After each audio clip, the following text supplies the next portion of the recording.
Hello, my name is Neil Davidson and I'm the founder of Umber Studios.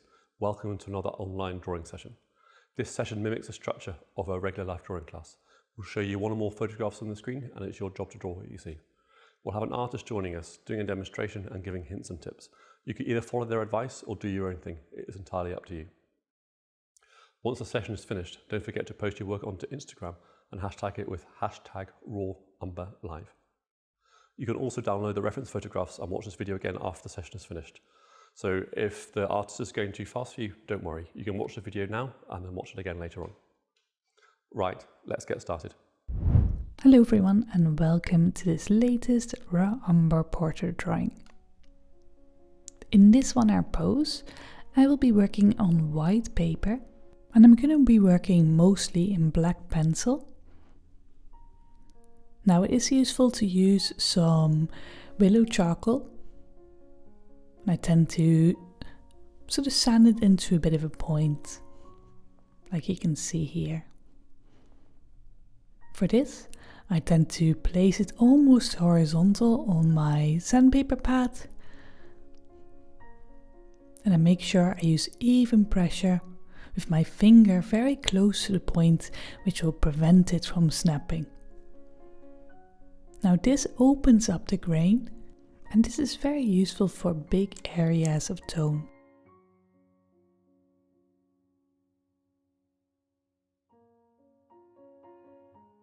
But willow charcoal isn't very precise, and that's why it's useful to also use a black pencil. I'm using a Faber-Castell here, but you can use any pencil that you prefer to use, as long as it still erases easily. Finally, I like to also use some blending tools. For this I'm using a hog and a synthetic brush, but you can use any kind of blending tool that you prefer to use. Finally, I erase using a grey putty rubber. It's really useful because it can be made into smaller shapes, like this little point. As always, my materials can be found in the materials box below the video. Now the first thing I do is place the top and the bottom of the portrait on the page, keeping in mind that there's a slight tilt in the pose.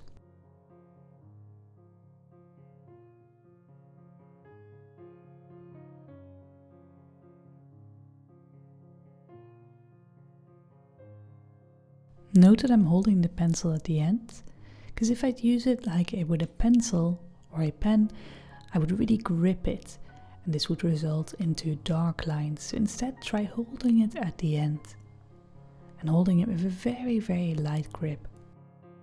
And I can find this tilt by figuring out the middle of the chin to the middle of the forehead.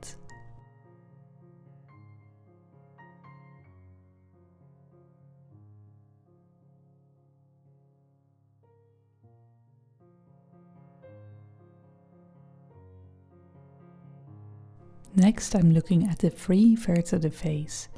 These are top of the head to base of the brow to bottom of the nose, and bottom of the nose to the bottom of the light shape in the chin.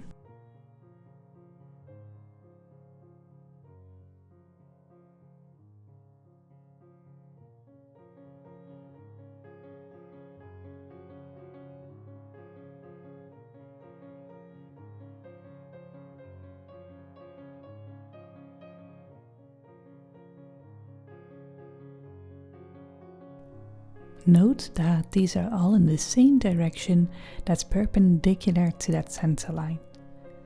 Now because she is looking up a little bit, we can see a bit more below my lowest measurement of the chin, and my top measurement goes all the way to the top of the hair. So we see a bit more chin and a little less forehead than if we used a standardized measurement. Now I'm using a system called comparative measurement, and we've already started using it. Basically we compare one part to another.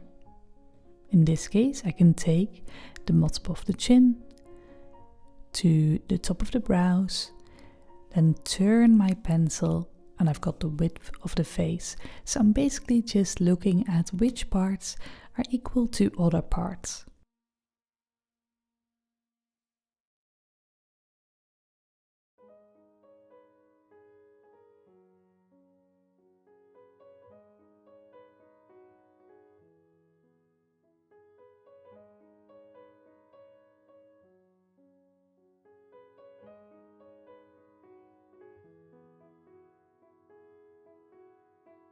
Now I can do the same thing for the width of the hair, comparing that to the cheekbone to the center line. And from there, all I need to do is fill in the larger lines, looking at the big angles. And you can think of this part of the drawing as figuring out the big structure. So nothing has to look like a face yet, we're just looking at the big measurements. Almost like the scaffolding of the drawing.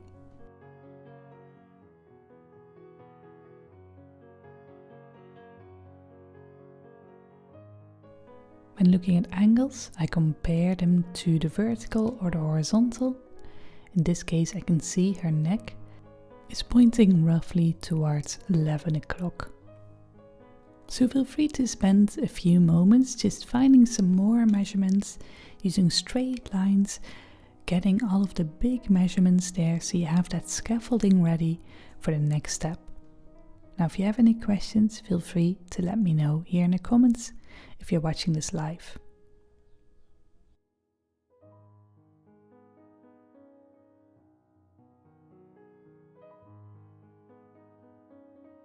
Next, I'm drawing in the round shape of the cranium. This basically means the back of the skull. And this is useful because it shows us the roundness of the forehead.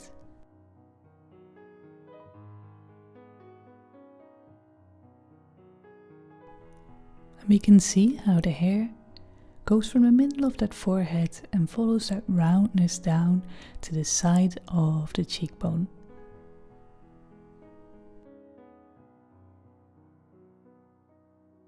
Now we could try shading in the hair using the pencil, but this would take a very long time. So instead I'm gonna use my willow charcoal here and just use the side to shade this in all in one go.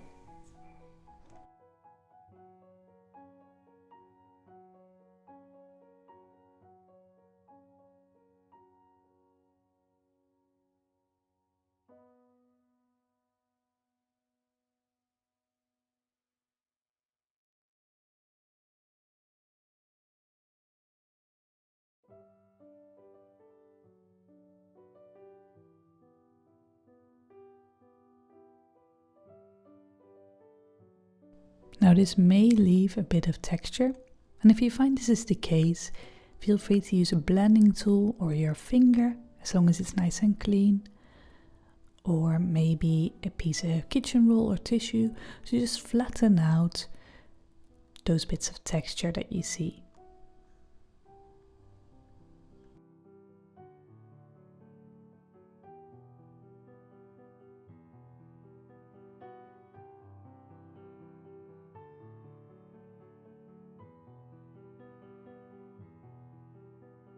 Now if you find that you've lost a few of your lines, feel free to put these in using the pencil again. Here I'm for instance doing the jawline, making sure it's symmetrical.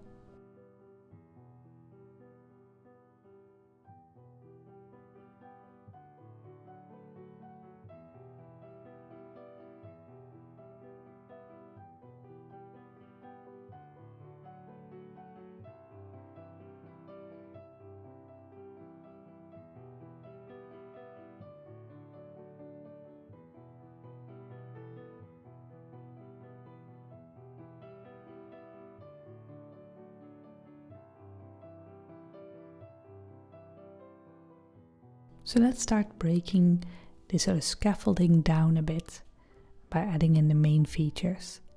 Now when looking at the eyeball, we can divide the whole of the side of the face into 4 equal parts. And the eyeball will sit in the middle.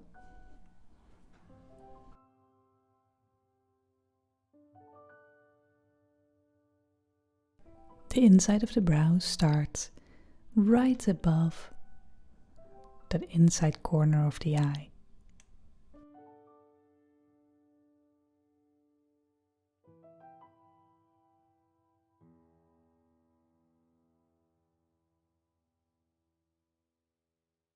And from there we can wrap the eyebrows around,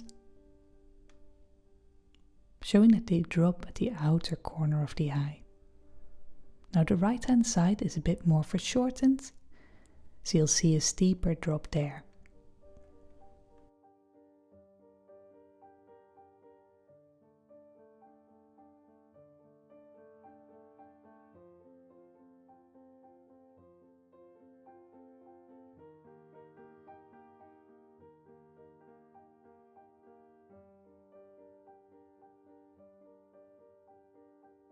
So for instance, we can see that the eyes are always tucked in at the end of the eyeball. So the corners of the eyes are always the deepest, whereas the middle of the eyeball is sticking out the most. And so I'm just putting these corners in to ground that eye socket. Now, like I said at the beginning, I like to hold my pencil with a very light grip. So the first lines I'm trying to figure out that are more exploratory are more invisible, because there's light pressure, and the lines that become more definite, that's where I add some more pressure.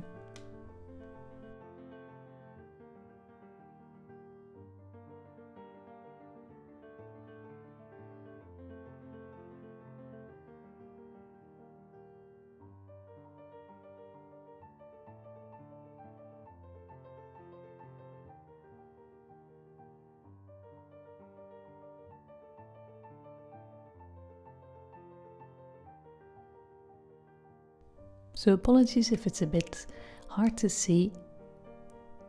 I'm just using the willow now to make it a bit darker, to finalize my structure of the face, or I should say the eyeballs. And I'm just darkening this a bit and then blending this in. Now this is completely optional, but if you have bits that feel quite dark, feel free to darken these using the willow charcoal before continuing with the pencil.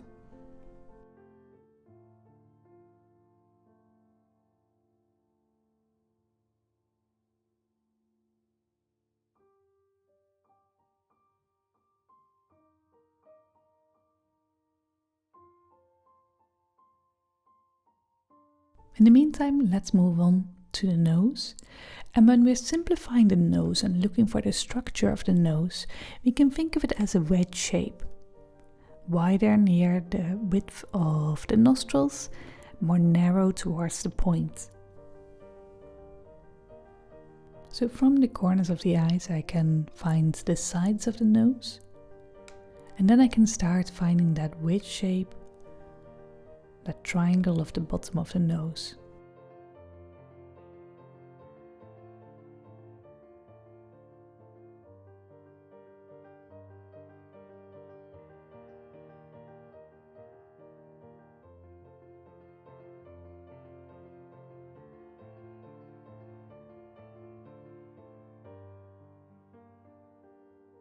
And keep in mind that we're still constructing here, so we don't need any details, we're just looking at the bigger planes of the face.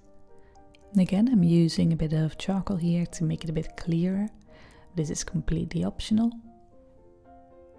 And we can also see a big cast shadow on the side of the nose. We can imagine that the nose is sticking out, and by doing so, it also casts a shadow on the cheek.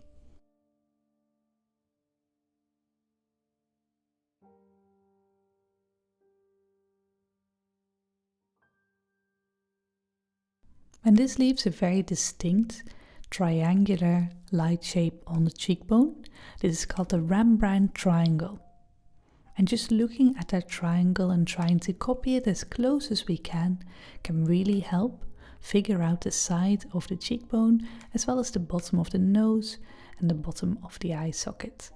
Because of course the cheekbone is the plane that connects all these three things.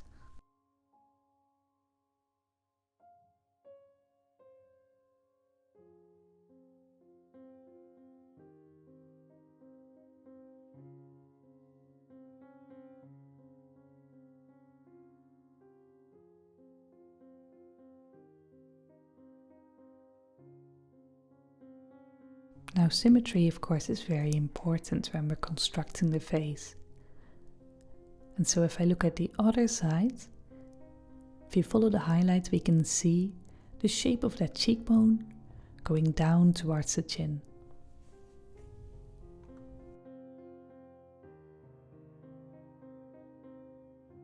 Now in between these two planes, we can see the fold of the corner of the nostril going down and around the mouth towards the chin. And when I divide the chin to the bottom of the nose into 3 equal parts, I will have the bottom of the top lip as well as the start of the chin.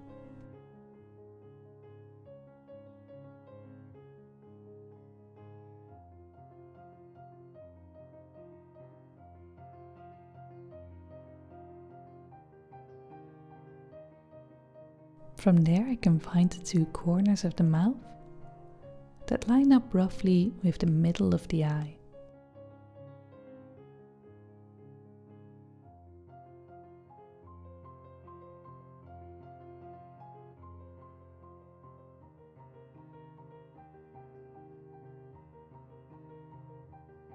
Then using the pencil I can draw in the shapes of the lip, thinking in terms of symmetry and structure rather than detail at this point.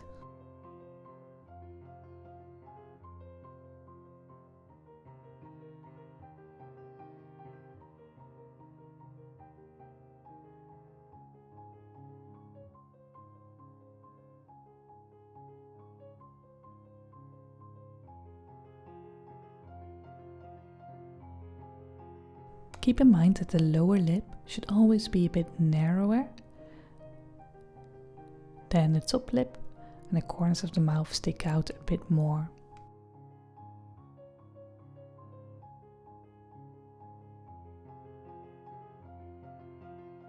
The lips should connect to the middle of the nose by the philtrum, which is the little triangular shape just above the top lip, and below the lips we'll see the round shape of the chin. So it's always useful to see how features connect to each other.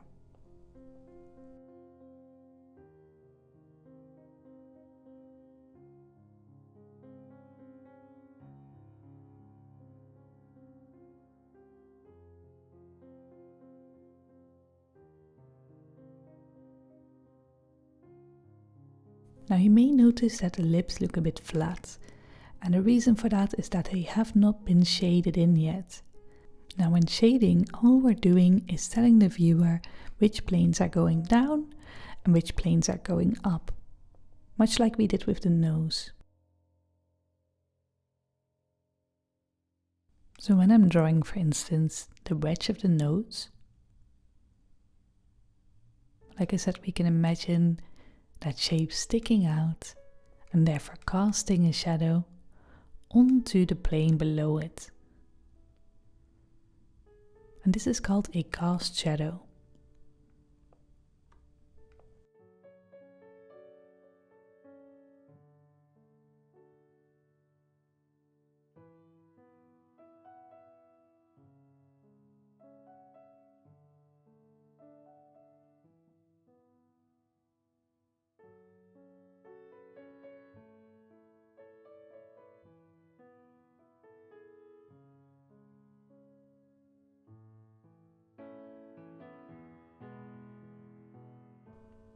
The shadows that are caused by a plane turning away, like for instance with the bottom of the nose, are called a form shadow.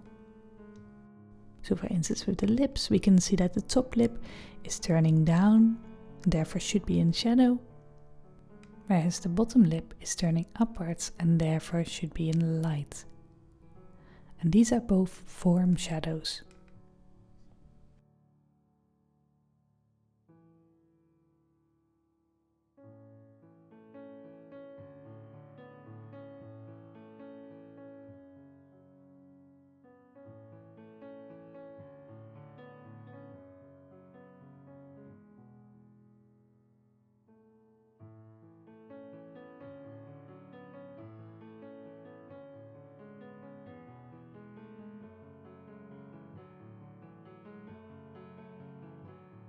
Now on top of this we do see some shadow curving around that bottom lip, and that's the cast shadow.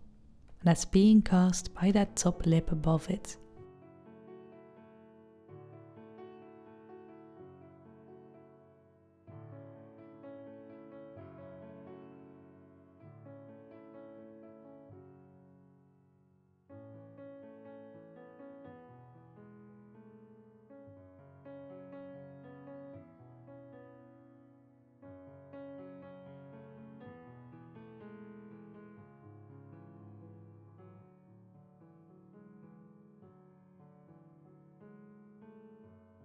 Now the reason why I'm explaining the difference between form and cast shadow is because it's very important to know the difference in order to make something look 3D.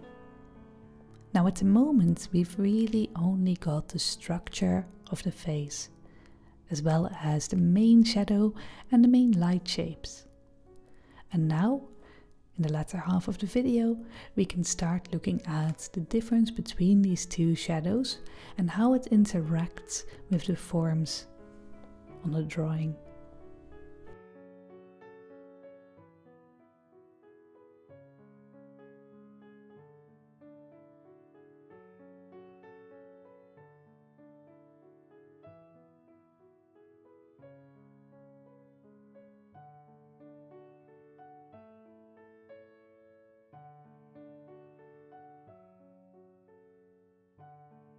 Now form shadows will generally be softer, more like a gradation, the more something slowly turns under, if the light is coming from the top. So for instance with the nose, we know that the nose is slowly going from upwards to downwards at the bottom of the nose.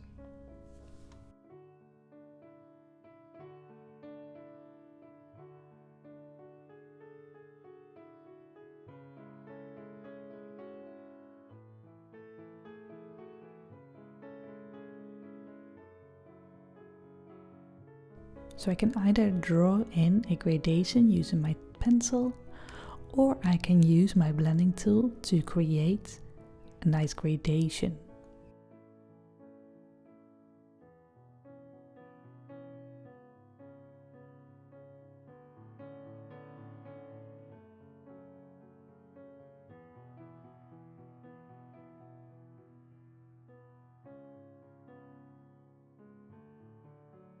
Now the key about a form shadow is the more that you can create this gradation, the more believable it will start to feel that something is slowly turning round. Because you can imagine that the light is slowly fading away from those planes.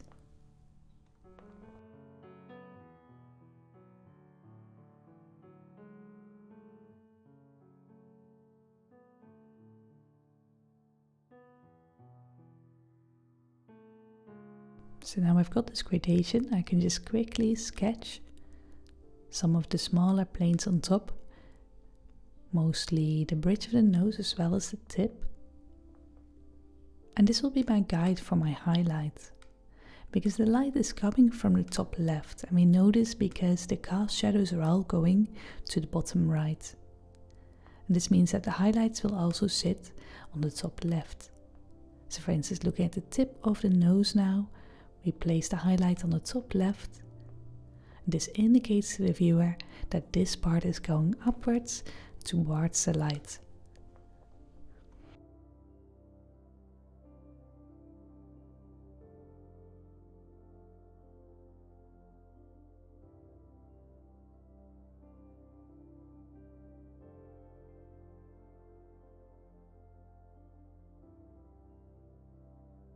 And the same thing with the nostril.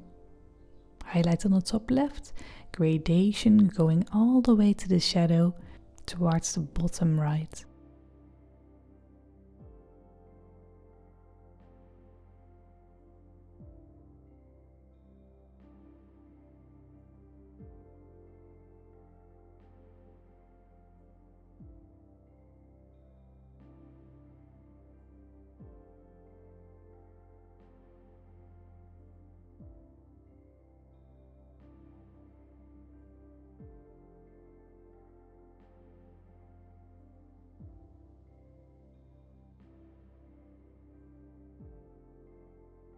Now gradations show the soft forms of the form shadow, and if you want to make this even more clear, we can also sharpen up our cast shadows.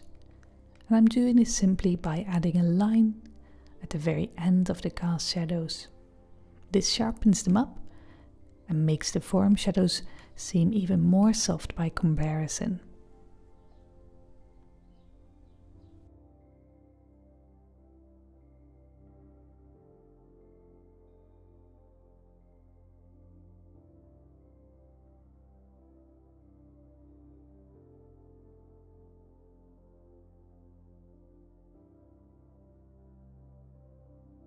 Now at this point I can start using the same principle to draw the eyes. Now the eyes are a little bit more complicated and you may find you need to change some of the shapes. In my case, for instance, I noticed that there's not quite enough space for the corner of the eye, so I'm just moving the eye over a bit.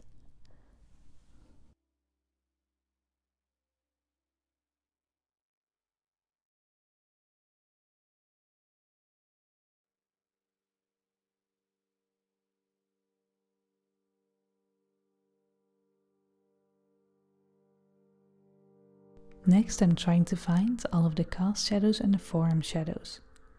Remember, form shadows are shadows that turn slowly into a lower plane. So this means that the brows, of course, slowly turn under, and therefore we need a gradation there. And this also goes for much of the eyeball.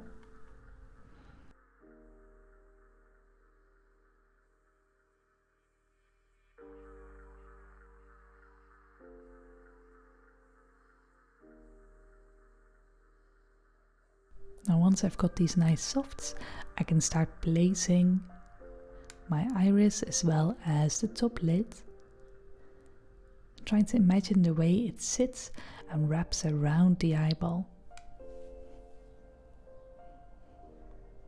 Now something that's important to remember is that of course the eyelid sits on top of the eyeball, and so it casts a shadow as well.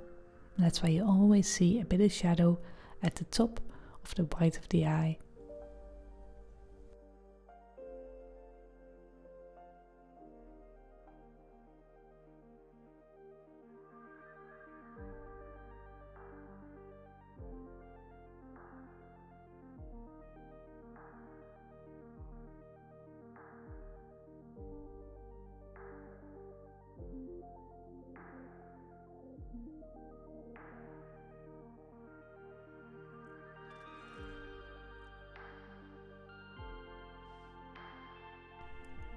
The lower lid, of course, as well, sticks out, but is a bit smaller and less mobile than the top lid. And also because it is going upwards, we don't see any shadow shapes there.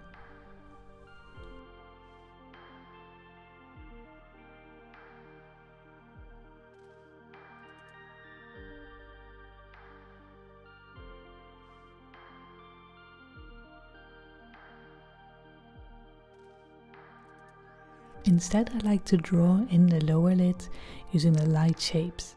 So I've blended everything in a bit, which allowed a light grey to settle on my paper. And now I can go in with my rubber and just pick out the light areas of the planes that are going up towards the light, much like I did in the nose.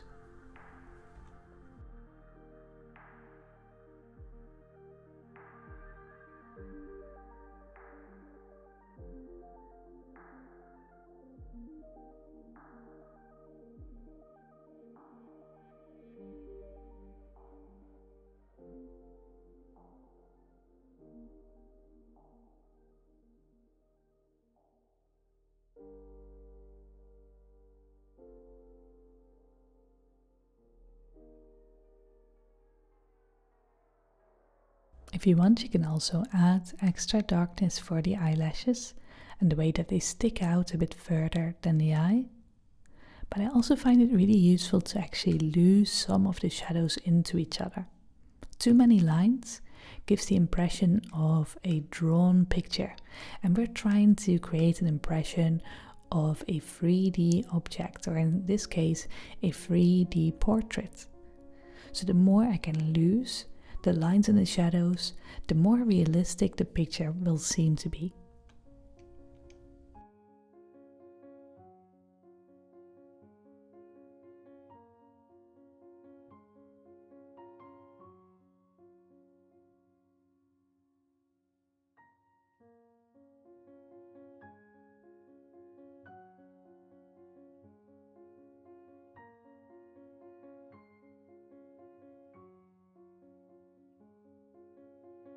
Finally, I can add some harsher lines for the cast shadows, so the shadows that I know are being cast by something else.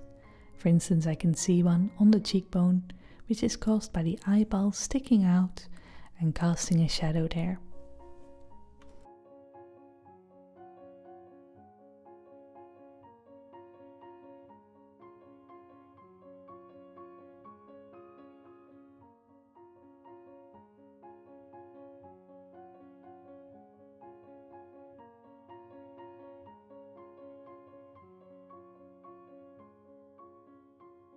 Now same thing on the other eye. First making sure I know where the corner of the eye is and making sure that it's in the same place compared to the other corner of the eye on the other eye. And then I can start adding in the main circle for the iris, as well as a shadow shape for the bottom of the top lid, where it's casting that little shadow on the white of the eye.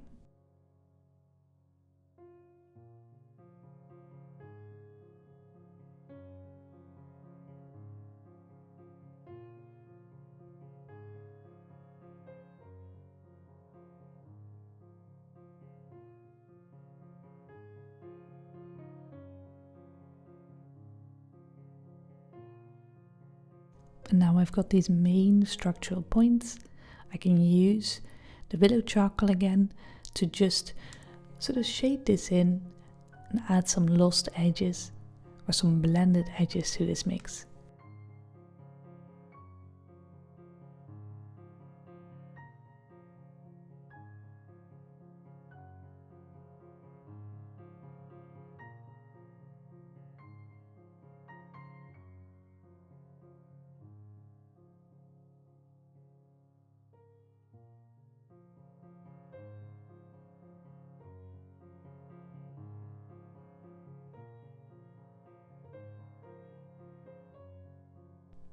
Now this may look a bit vague at first, and I tend to think that's a good thing because it's a lot easier for us to add sharp lines than it is for us to add small gradations.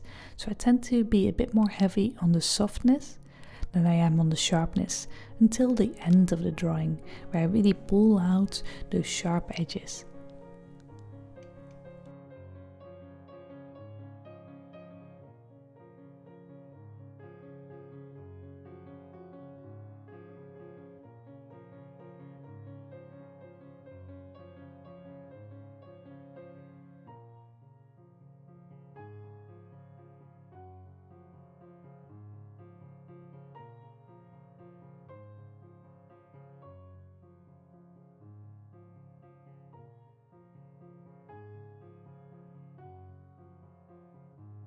Keeping things soft also allows me to still make changes in a drawing, whereas if I really commit from the start, use a lot of pressure with my pencil, it really stops me from making any changes that I may see as I keep drawing and add more information in. So I always try to work from something that is big planes and big shapes, nice and soft, to then later more precise, darker and more pressure.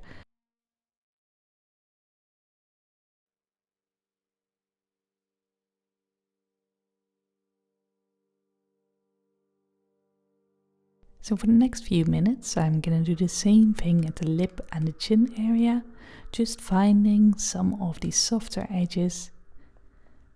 And while I'm doing this, if you have any questions at all, feel free to let me know here in the comments if you're watching this live.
So as we're getting to the place where we've got a lot of soft edges and a few hard edges, we've got our structure as well as our main tones. We've got the lights as well as the darks.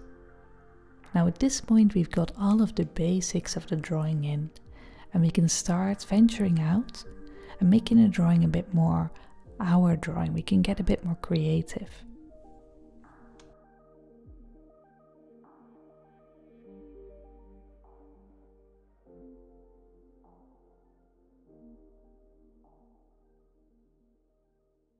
And this is really the part of the drawing where you can have a lot of fun just finding small shapes and starting to add detail. Now for instance with the lips here, what I'm doing is finding the smaller shapes of the lips and trying to find the darker accents anywhere that I see them in the darks, and trying to add more gradations in the lights.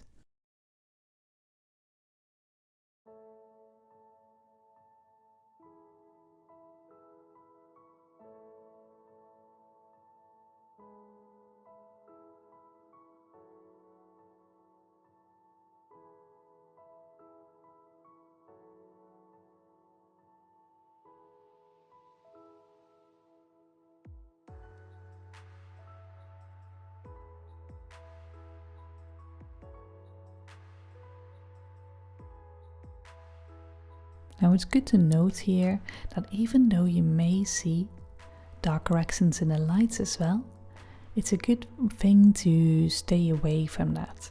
And the reason for this is that we don't want the viewer to think that there's shadows in the lights or lights in the shadows.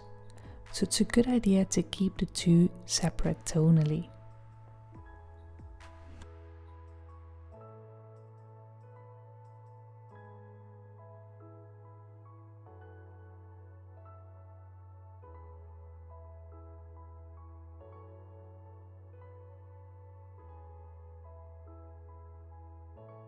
So for instance, for the lights, I will only use a blended bit of charcoal or the white of the paper, whereas for the darks, I will use willow charcoal or a pencil, but I will never go all the way to the white of the paper, because that's reserved for the light shapes.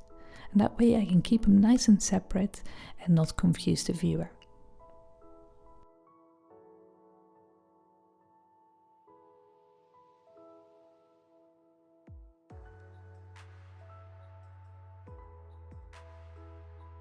Now it's a good idea to occasionally darken the rest of your shadows to catch up with the new tones you've introduced. So for this I'm just using a bit of the willow charcoal, darkening around the area I've put the accents in order to make it feel very similar in tone.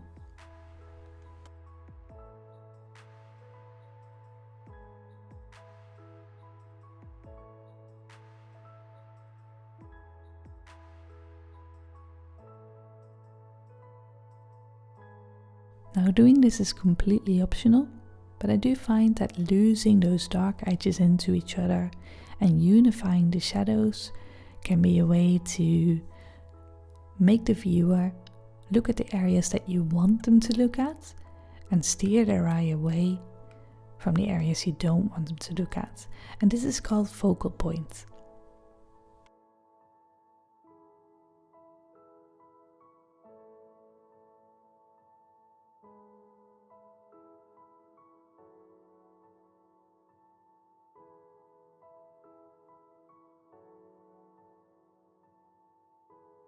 And what we're basically doing is, by working more on the lips in this case and less on the jawline or the cheekbone, we're directing the viewer's eye towards the lips.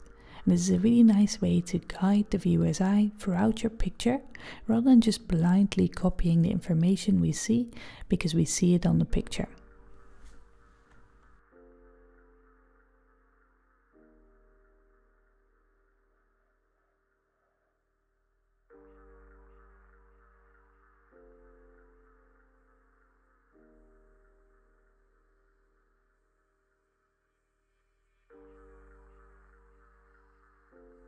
Now in most cases, the focal point of the picture will be the features. So I'm spending most of my time and energy on the nose, the lips and the eyes, and I'm leaving the hair, the neck and the cheekbones relatively untouched.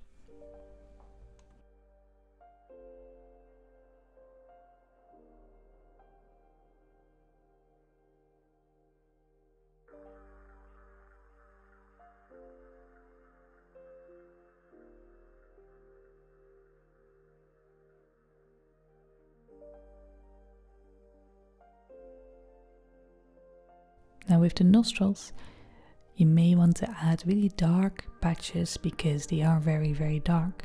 But again, thinking of that focal point, we may not want to make them quite so dark because ultimately they're not the focus of the picture.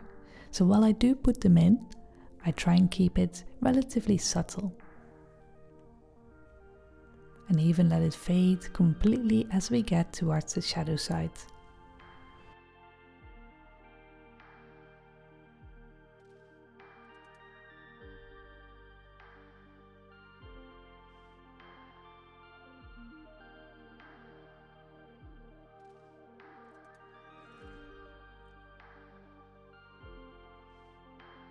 Highlights and sharp edges are also another way to really bring focus. And I tend to concentrate these most on where I want the viewer to look. In this case we've got the eyes, and so I'm adding some nice highlights in there, as well as sharper edges to bring the viewer's eye in.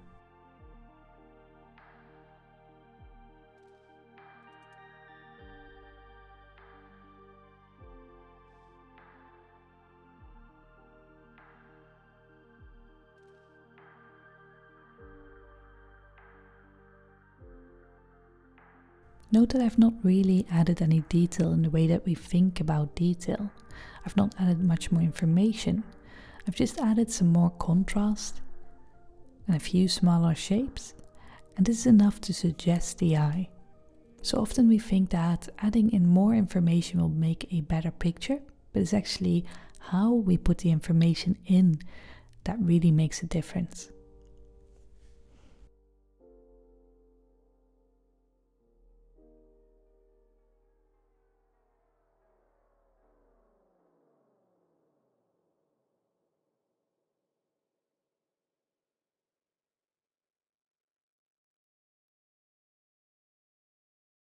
So rather than having lots of small shapes, we could try just adding maybe 1 or 2 shapes, but make these shapes really beautiful, having lots of soft and hard edges, nice gradations and a beautiful and correct shape to them.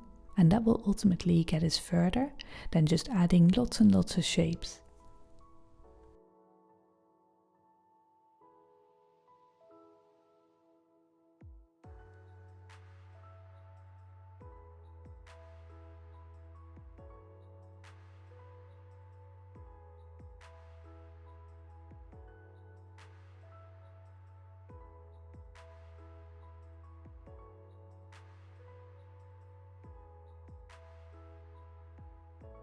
Now as we're getting to the end of the pose, you may notice your eye getting fatigued. You may not see what else to do, or you may get used to your own drawing, know that there's something wrong, but you can't actually see where it is. If that's the case, you probably need a fresh eye. Basically what it means is that we get used to our own drawings, and so we stop seeing things. And so a lot of professional artists tend to flip the picture in some way. Now if you're working digitally, you can do this by just flipping the picture, of course. If you're working with pencil and paper like I'm doing, you can take a picture of your drawing and flip it on your phone. Or you can use a mirror to flip the picture. I personally like to use my phone when it's off, so I've just got a dark screen and I use that as my little mirror. This has got 2 functions. First of all, it flips the image, but second of all, it all makes it a bit darker, so it compresses the tones and the values. This makes it easier for me to look past the details and just look at the bigger picture again.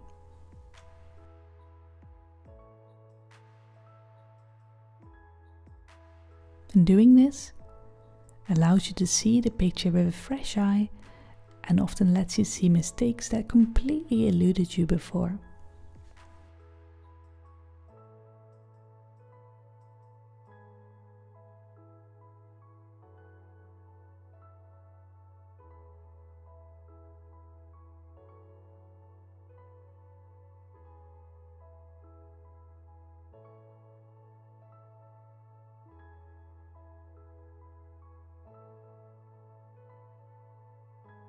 So for instance, looking at it through the screen of my phone or using a mirror, I can see that there needs to be some change in the hair. So I'm going to go in with my willow charcoal, make these changes before moving on to the finishing process again.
Alright, so as we're nearing the end of the pose, I'm just going to continue making some changes and continuing focusing on finishing my picture. And if you have any questions at all, feel free to let me know here in the comments if you're watching this live.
Alright, so that's the end of the pose. Thank you so much for watching, and I hope that you've enjoyed getting this introduction to a portrait drawing. Now, if you enjoyed this and would like to join us for more, a subscription is $9.95 a month, and you can get it from rawumberstudios.com/subscriptions. If you'd like to show us your work, you can either use the hashtag #rawumberlife if you use Instagram, or alternatively use the photograph button right here in the chat to show us your work. I hope you enjoyed the session and thank you for taking part. Don't forget to post your works onto Instagram and hashtag them with #rawumberlife. We run 2 sessions a week, a figure drawing session every Wednesday at 8 PM and portrait drawing every Sunday at 4 PM. The last portrait session of every month is free. Thank you and goodbye.